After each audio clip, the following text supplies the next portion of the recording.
Welcome into the Q&A segment of Transparent Conversations powered by LG.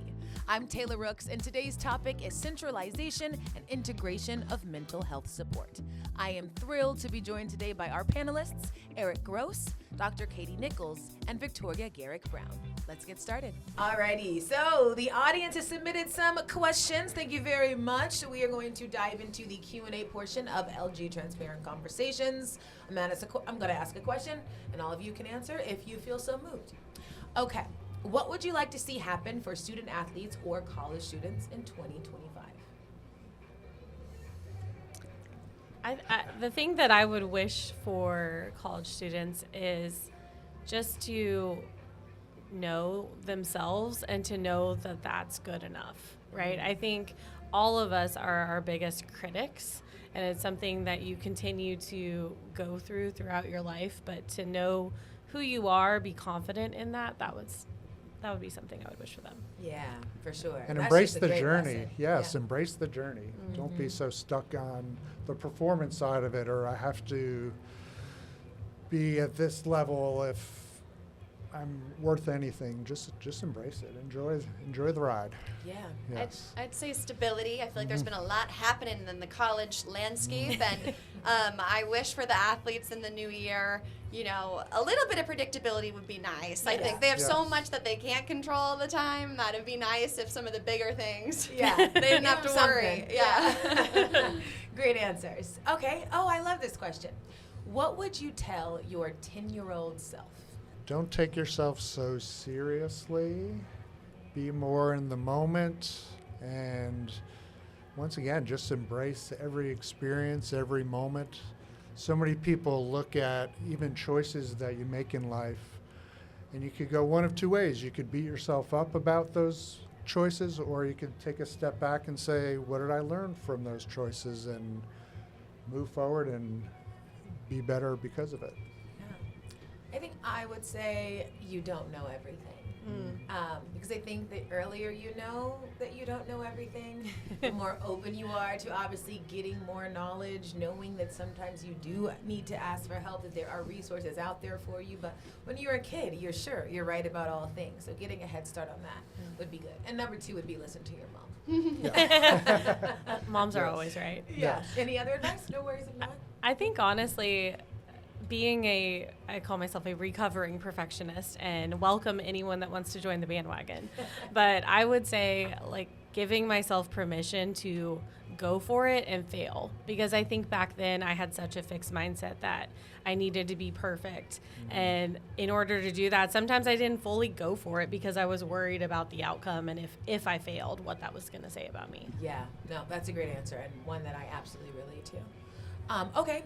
What advice would you give the University of Louisville volleyball team today?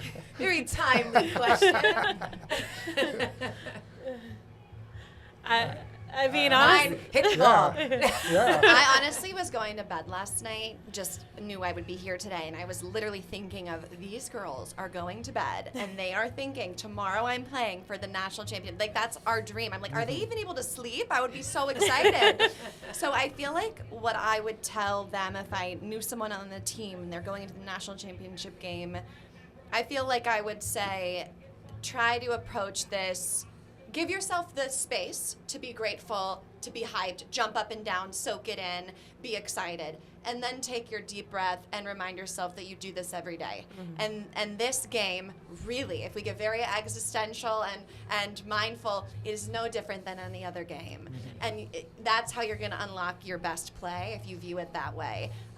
So finding that balance between appreciating how incredible this moment is, but also knowing that you've been in moments like this before. I love that. One of the greatest NFL kickers of all time said to me, you have to play the game, not the occasion.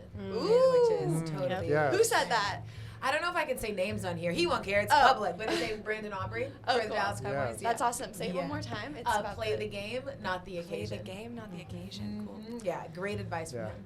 What would you say? Or maybe, what have you said?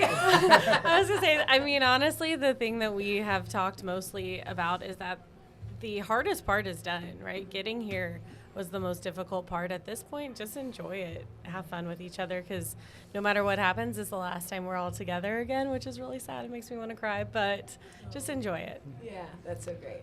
I also love just how much you care. It resonates. Yes. Both of you all. Yes. I love the scene from Hoosiers when these little farm boys walk into this huge arena and the coach says, grab a tape measure. It's like, how tall is that basket? 10 feet. Yeah, about the same height as our gym back in Hickory, right? Yep. Yep. Life lesson right Yes, there. yes. It's all your perspective. Yeah. Okay, 3 more. What is a daily practice that supports your mental health? Honestly, I have tried different forms of mindfulness, and admittedly, I still continue to work on trying to make it a regular habit, but I've tried the Calm app, I've tried Headspace, I've tried lots of different ones. Shout out to the University of Wisconsin for an app that is free to everyone called Healthy Minds. Okay. And their director of meditation actually was the one who introduced me to it. They have an actual director of meditation, which is amazing. That is really great. Yeah.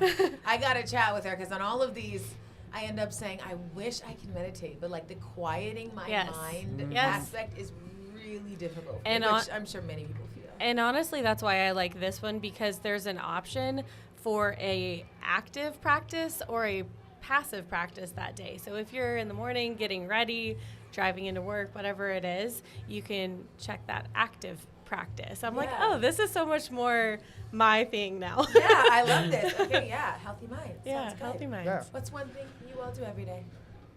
I think for me is those transitions, right? You know, we get to work and we have different transitions from work from place to place. So taking those transitions and slowing your breathing or listening to a good podcast or, you know, just really quieting your mind so you're ready for that next transition. For sure. That's a beautiful way to put it, because I used to think, you know, when you're walking from class to practice, to don't bring your phone out. Just walk on campus and look at the trees and smile at a stranger and take the moment. So I love the way you phrased it. Honestly, I would say daily practice, hugs and cuddles and physical touch. I feel like when I see my mom, I'm like, can I just have a hug? And I love just connecting and being happy and feeling like compassionate and together with my friends and my family. And so, you know, I would say that's something daily that makes me feel grounded and supported. For sure. I love that. Same. All right, 2 more. How has sharing mental health awareness helped continue to promote it, and how can teammates support each other in those roles? And very important parentheses, even those who don't feel that they struggle with it. So I think more props to the University of Louisville. We created something called Cards All In. So it's a organization run by the student athletes, and the main directive is to promote mental health awareness. So we have representatives from, I think, every team right now, and we have monthly meetings, and those reps can invite any teammates they want, and all different topics, meditation, you know, how to deal with anxiety, all different topics. And I think the last meeting there was almost 50 athletes there. That's great. So we're definitely proud of that. Is there anything that you think as a teammate you did well to show up, or some things that you would have loved from teammates?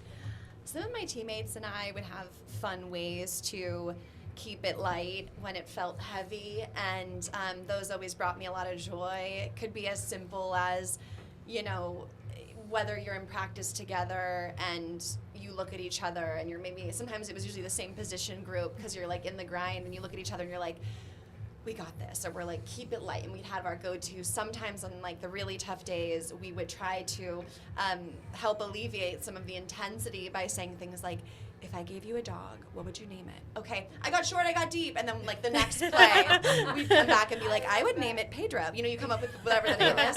So I had some friends where that's how we would support each other. I used to make sure to do my dynamic warm-up next to one of the girls I was closer with, because I would be like, okay, I'm here with a buddy. So little things. That's so great. I love that. For you, what do you think? How can teammates continue to support one another, especially if one of them maybe just needs a little extra support at a certain time? I think those relationships are so important, right? Like knowing who my people are, knowing who my support system is, because those are the people that I can have some of those safe conversations with, and that I know are gonna help me through it, or even just in practice say like, hey, I got you today. Like next week, maybe you got me. So just having those people around you, I think that support system is so important. Definitely. Okay, last one. We touched on this a little bit, but you can never have too much happiness. So what brings you joy in your day?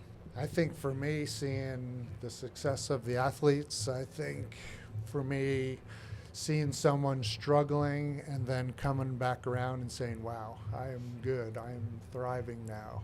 I mean, makes it all worthwhile, right? Mm-hmm. Definitely joyous. Yeah. Yeah, I think just those small moments, right? Those interactions when you see something click, or you see someone putting something into action, or you see them just, man, look how far you've come compared to last year, or maybe even last season. Like just that perspective of seeing how people can grow. And just on a personal note, you know, my Basset Hound always brings me joy too. Yeah. You know, all the love for the dogs. Yes. Love that answer. Yes. What brings you joy? I'd say kindness when I see other people interacting and doing something nice for someone, holding the door, you know, covering the $5 extra for the person in front of you. I think those things really do bring me joy when I see people being nice. And sometimes I think now it's easy to be like, there's a lot of negativity in the world. There's a lot of negativity on social media.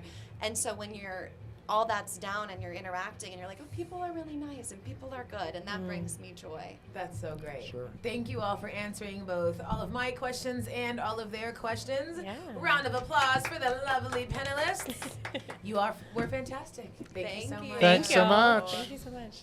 Thank you so much for joining us on this episode of LG Transparent Conversations. For more episodes and to catch up on season 1 and 2, check out LG Transparent Conversations on Spotify, Apple Podcasts, or at lg.com/us/transparent-conversations.